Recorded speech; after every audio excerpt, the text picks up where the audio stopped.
Sabah oldu, gün doğdu.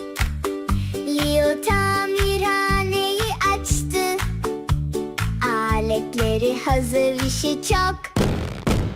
Bugün yine görev var çok.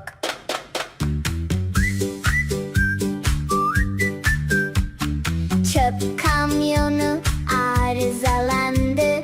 Çöp kamyonu geldi bak. Motorundan sesler çıkmış. Teker dönmez, araç durur. Leo hemen yanına koşar. Tamir et, tamir et. Leo işi çok sever. Vida sık, parçayı düzelt. Araç yine yola gider. Kaputu açtı Leo. Motoruna baktı hemen.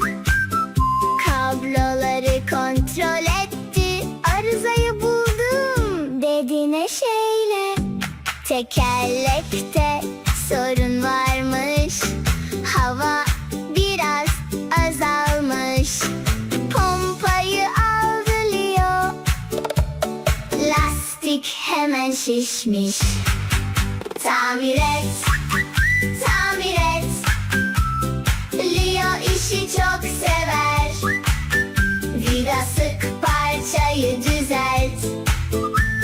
Araç yine yola gider. Motor çalıştı. Vın vın vın, teker döner. Dön dön dön, Leo yaptı son kontrolü. Çöp kamyonu hazır bugün. Farlar yanar, korna çalar. Motor artık güzel çalışır. Leo güler, iş tamam.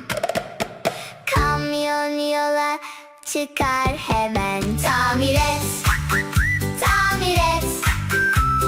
Leo işi çok sever.